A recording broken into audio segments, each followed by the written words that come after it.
Hello, everyone. It's great to be here for a second year at the Decentralized Conference.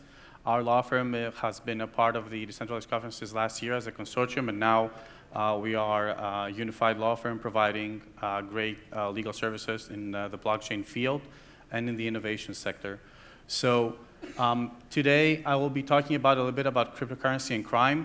I know everybody's so surprised. Is cryptocurrency being used in crime? So I will be talking a little bit about that. And one of the things I wanted to say is that basically whoever is using cryptocurrency in nefarious or illegal methods literally is ruining it for the rest of us. So I will just hit on here. The rest will be converted into cryptocurrency and paid to me. You will sign documents testifying to your full and willing participation in all of this right now. Those documents will disappear from sight, but they'll always exist. Okay. The gentleman... Okay. Has anyone seen the TV show Billions? Do you know it? Okay, so throughout the TV show, Damian Lewis, the actor and protagonist of the show, is using cryptocurrency payments for not legal, I would say, purposes. So Damian Lewis is using it throughout. He's using hard wallets, he's using software wallets, he's doing a number of things. So that's one of the things that we can see in cryptocurrency use in crime. And I would probably say that this is money laundering and definitely tax evasion for the people receiving the payments. So I would just like to point out here a case that we have handled ourselves, which is the use by the fraudsters and especially the man-in-the-middle scam. So the man-in-the-middle scam was basically the use of various websites to create this sort of situation where two people who wanted to transact were caused by a fraudster who got in the middle of a transaction. And basically what they did is they were convincing one to pay the other and then the other to provide the cryptocurrency. And then at the end, the person providing the payment never received the cryptocurrency and the cryptocurrency went to the fraudster. So then what happened in the case that we had was that our client was actually involved in the transaction.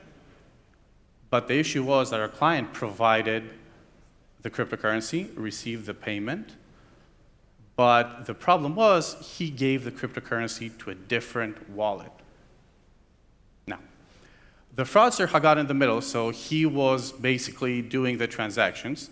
So what happened was our client was found to be, by the Greek authorities actually, he was supposed to be convicted of fraud. The problem here was that obviously this had not happened, okay? And the question became, how do we prove the existence of all this entire network of the man-in-the-middle scam? Now, I don't want to get into details now because we will see it later on, but I just want to provoke you here a little bit. And obviously, the cryptocurrency transaction frauds are the simple stuff. I will give you X number of Bitcoin, you will give me Y number of euros, dollars, whatever, and then I never give you the cryptocurrency. That's the simple stuff. And in the money laundering cases, and we will show one later on, is the typical case where somebody receives cryptocurrency in order to money launder it in the sense that you receive money and then you give cryptocurrency, and there is this whole transaction where at the end of the day, this money has been involved in nefarious purposes, whether this could be drug running, could be terrorism, could be any number of different crimes, which are usually very serious actually. And the classic cases of theft of cryptocurrencies, which I'm sure everybody knows, which can happen in a variety of ways, could be through cyber hacks, could be through straight up thefts of hard wallets, for example. It could be any number of things that could happen. And these are some of the cases that we have seen happen so far. So I just want to point out some cases that I feel like they're very, very interesting. So does anyone know Alphabay? See someone over there? Nobody knows Alphabay. Okay, Alphabay was basically an underground marketplace. Okay, you could literally go to Alphabay and you could buy anywhere from a tank to very, very, how can I say, strong drugs, okay?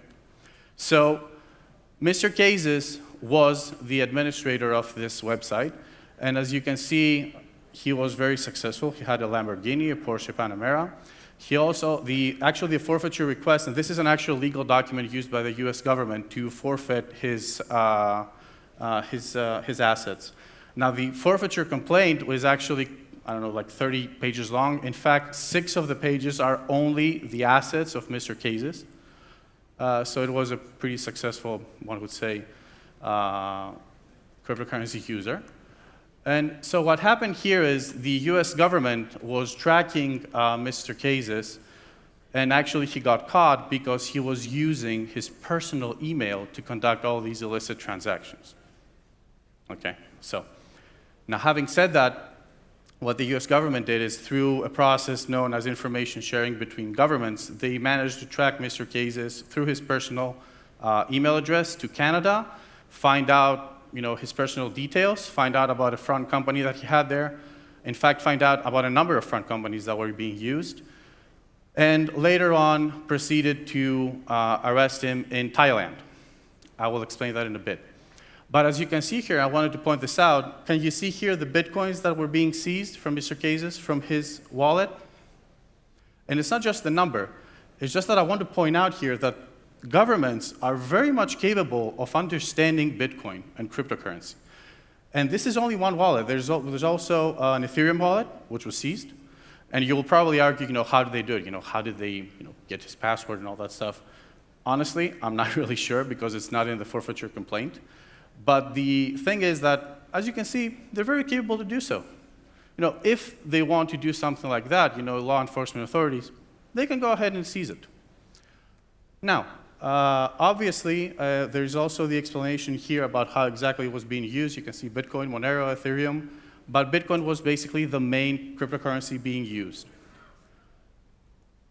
Now, and this is an important legal thing here. It doesn't matter if you understand it or not, but basically, the conspiracy to commit, these are all the crimes that Mr. Case supposedly committed because he was actually never tried. He was actually, in fact, he committed suicide in prison. Basically here, conspiracy to commit means that we're not, like in the European legal system, I don't think we have the same crime of conspiracy to commit. Crimes were not actually attempted. It's what we call in legal terms the mens rea, the illegal thought. So this was an important case here, and why I pointed out is it could be that if Mr. Cases was not arrested in Thailand, it is very possible that if he was in Europe and he was held here, I'm not even sure that these legal statutes would stand up in our courts. Okay? Now, let me go back a bit here. So, as you can see, and listen to this concept here, Canadian citizen, situated in Thailand, actually attempted to receive passports from EU governments by attempting a variety of passport schemes, arrested in Thailand for crimes that were, be careful here, because the forfeiture complaint is from the Eastern District of California. So the law enforcement authorities there, what they did is they were doing controlled buys through Alphabay. So they were buying narcotics, weapons, and a number of other things, bringing them to Eastern California to set up the jurisdiction. Again, Canadian citizen, Thailand, Eastern California, arrest in Thailand. So it's mind-boggling how things could work. And the most recent European case that we can say a couple of months ago is Best Mixer IO, which was organized, this operation, the law enforcement operation, was organized by the Dutch authorities in cooperation with the UK authorities and Europol, which was basically Best Mixer IO. What it was doing was it took cryptocurrency and basically mixed them with cryptocurrencies that were not used, were not tainted by use in illicit activities. So as you can see here, again, the Dutch prosecutor's office coordinating the operation with Europol and the entire situation where now in the European Union we have basically a unified system for law enforcement information sharing. You can see how these things could work. And also, it was important here, and it's not in the logos actually, also the European prosecutor's office was involved in the sense that they were also coordinating through Eurojust a variety of judicial authorities to actually go ahead and execute warrants. Okay? Now, so a couple of issues that we are experiencing actually in the practice of criminal investigations and actually in the practice of defending clients in these issues are obviously the lack of uniform definition of cryptocurrencies. You could argue that in many cases we have definitions in terms of financial markets, and that's fine, that's great. But actually, in the criminal area, we're not really sure what we're handling here, okay? Evidentiary issues, so in the case that we were handling ourselves, it was so difficult to receive evidence because we could not prove our own innocence if we could not receive evidence not only from the competent authorities in Greece, because this crime was happening all over the world. I mean, we were literally not able to find who actually did it. We were just able to prove our innocence. So again here, because crimes involved in cryptocurrency are not very locationally, one would say, aware, in the sense that it is not clear where exactly the crime is happening, okay? We can only possibly understand where the crime has its effects, one would say. And also, fundamental issues of cross-border crime investigation. I'll explain something very simple. In the case that we were handling, we received documents from Indian police, I think it was the US authorities, and we received a couple from the UK authorities as well. The only thing that was very prominent in the documents was, because of a lack of the mutual legal assistance agreement between Greece and other countries, we were not able to take these documents to court. So what that means is that we had the documents, they were pretty clear in exonerating us, but we could not take them to court because they were not actually valid legal documents in the sense that they were not evidence, they were just information packets, okay? So what happens is, when we're actually trying a case that involves cryptocurrency, the big issue here becomes mutual legal assistance agreements. Can you request, even from the prosecutor, to go ahead and investigate other things in other countries? I can tell you for a fact, at least right now, it's practically impossible. And lastly, universal jurisdiction. I wanted to discuss that a little bit. So like I said before, in this case, we had US government trying a Canadian citizen arrested in Thailand for crimes committed in California. Okay? The US government is very active in, how can I say, in exercising its jurisdiction, mostly through these legal assistance agreements and extradition treaties that they have to make sure that their jurisdiction is applied pretty much everywhere. Okay, so we had the similar case here in Greece in the case of Mr. Vinnick. Mr. Bitcoin he has been called, and it's still going on because many countries were trying to extradite him in France and in Russia and in the US, so now he's still, I think, in Greece, and it has not been adjudicated where he's going to be extradited.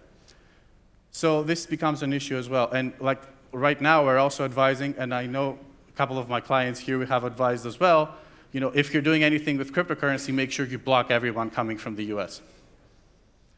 So, and the last thing I want to point out here is the EU arrest warrants and search and seizure requests. So in the old days, you would have, if a European country tried to extradite another EU citizens, more or less you could argue that the national government could say no, okay? But right now, with the EU arrest warrant, there's practically no way to actually say no to an extradition.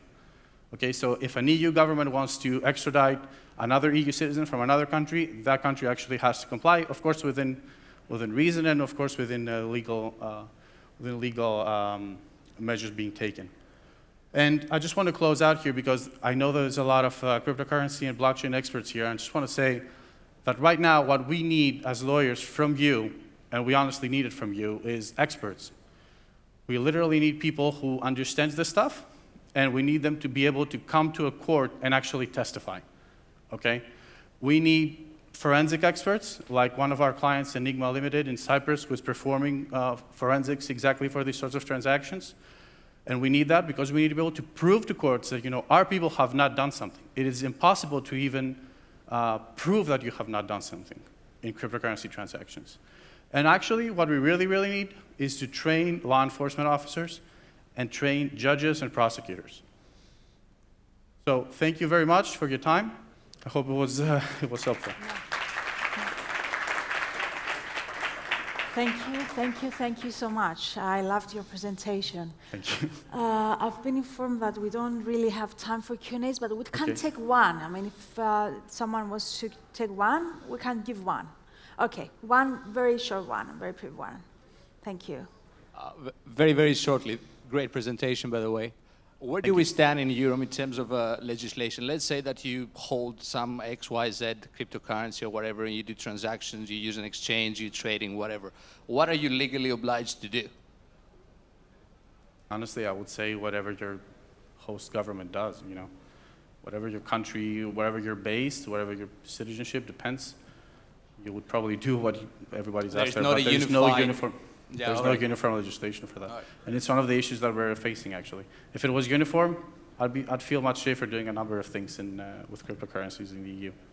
Unfortunately, that's not the case. Thank you so much. That's it. Thank you so much, Thanos. Thank you.